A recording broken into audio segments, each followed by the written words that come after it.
Today we're going to be discussing potential and kinetic energy.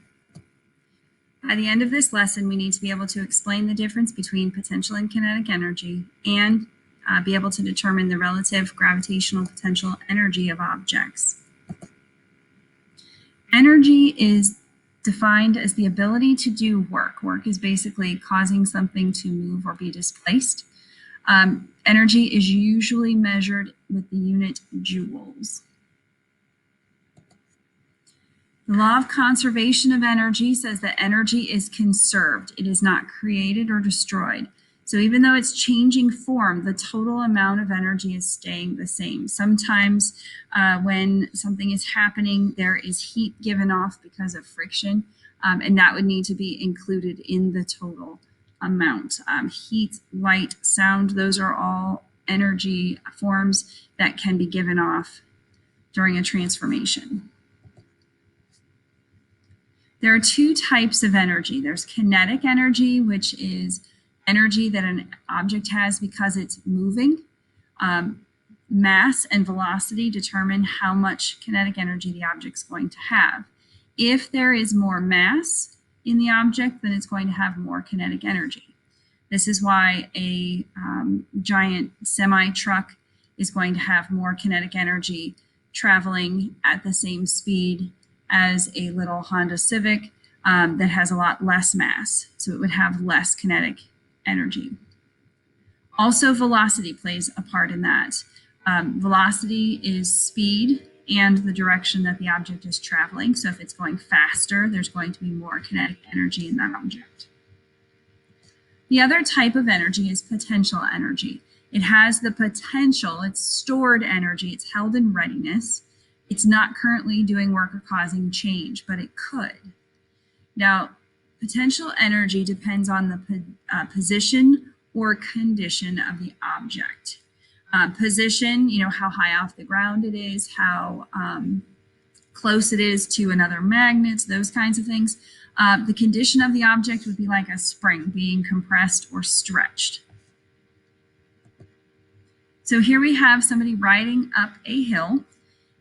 At this point, the person on the bike has kinetic energy, and as they're going up the hill, they are storing more and more gravitational potential energy. When they get to the top, they stop, so they have zero kinetic and the most potential because they're the highest off the ground. And gravity is going to assist in them coming down the other side, and this gravitational potential energy that they have at the top of the hill is going to be transformed into kinetic energy as they go down the hill. They will have the most kinetic energy where they are going the fastest, which will be at the bottom of the hill, and that is also the least amount of gravitational potential energy because they will be closest to the surface of the earth when they get to the bottom of that hill. Let's take a look at these pictures. Here we have the archer shooting an arrow. So we've got the arrow moving here. It's been released. On this one, they're stretching it back. So this first one, or this one here, has the potential energy. It's not currently moving, but it has the potential to for that arrow and the bowstring. Here, both are moving, so this is kinetic energy. So kinetic energy when it's moving, potential when it is not. With the hammer, we have it at a high position. It's not moving currently, so this is potential. For this second picture, the hammer is moving in the downward direction, so it has kinetic. The spheres we have here, this one is potential because it's being held, waiting to move. And here we have kinetic because the ball is falling downward because of gravity. So gravitational potential energy is potential energy that depends on the position of the object relative to the Earth. The higher off the ground it is, the more gravitational potential energy that it has. We also need to consider mass when determining the gravitational potential energy. If there's more mass, it will have more gravitational potential energy. Elastic potential energy has to do with objects that can be stretched or compressed. So if you think of a rubber band, you can stretch that out. The further you stretch it, the more energy, potential energy that it has. Some springs work by compressing them. These would be like springs in a bed. When you sit down on the bed or lay down, it will compress those springs. So the more compressed it is, the more stored energy or potential energy that it has. We have three other types of potential energy. We've got chemical, which is stored energy in the chemical bonds that are going to hold the chemical compounds together. That energy can be released during a chemical reaction. Magnetic potential energy, this has to do with the position of a magnet relative to other objects in a magnetic field. So we know that the magnets are attracted when they're opposite poles and repelled when they're the same poles. So there is the potential to move there. So we've got magnetic potential, and then we have electrical potential. This is where we've got energy because of the position of electrically charged objects relative to other electrically charged objects. And it depends on how much charge they have also.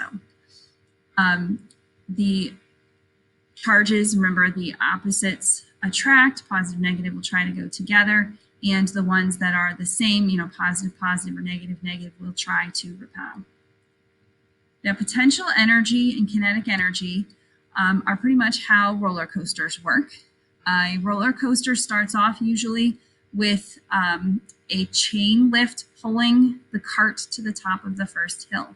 And from that point, it's all gravity and that idea of inertia. Inertia is objects in motion stay in motion, objects at rest stay at rest, unless acted on by an unbalanced force. So once that roller coaster cart gets moving, it uses gravity and inertia to make its way all the way to the end. And then, of course, there are brakes built into the track. So roller coasters have gravitational potential energy, or GPE. As the cart goes higher off the ground, it has more and more gravitational potential energy. As it comes back down to the ground, we have less and less gravitational potential energy. And again, it's gravity that is pulling the cart down. Once we are moving, we have kinetic energy. And as the cart is going faster and faster, that means it has more and more kinetic energy. So the cart will get pulled up the first hill, and it's usually the first hill is the highest hill because some of the energy that is stored in there at the top of that first hill will be converted into sound. You've probably heard roller coasters. They make a lot of sound as they go whooshing by. We also have heat with the friction with the track. That is also another form of the energy being transferred. So highest point on the entire roller coaster should be the first hill so that it has enough energy to get over the rest of the smaller hills that come after it. And they will get progressively smaller as you go because of some of that energy being transferred into those other forms of energy. So highest point has the most gravitational potential energy. When it stops there for a split second, there is no kinetic energy because the cart isn't moving.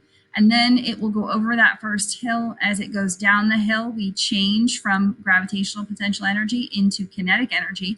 Halfway down the hill, we are at equal gravitational potential and kinetic. And then it continues to change until we have the most kinetic and pretty much zero gravitational potential energy because we're the lowest point to the ground. And then the energy will transfer back from kinetic into gravitational potential until we get to the next second highest point, which would be the second most gravitational potential energy on the roller coaster. There are loops occasionally in roller coasters. And as you go around the loop, you're actually feeling a net force acting on your body, and it's going to be changing as you go through it. If you were to sit on a scale as you went on a roller coaster, your weight, that gravitational pull on you, would change throughout the entire ride. When you go through a loop, you have all three forces, gravity, apparent weight, and acceleration force, all acting in the same direction. When you add all those up, you're going to have a very strong net force, and you actually feel much heavier as you go into the loop. As you go along the side, you've got gravity pulling you back into the seats. The other two forces are going at different angles here, so you're going to feel a lot lighter. And then at the top, you have gravity still pulling down, and you've got those two forces in the upward direction, and so you feel very, very light here, and then you come back down around the loop, and you get very, very heavy as you go back out of the loop.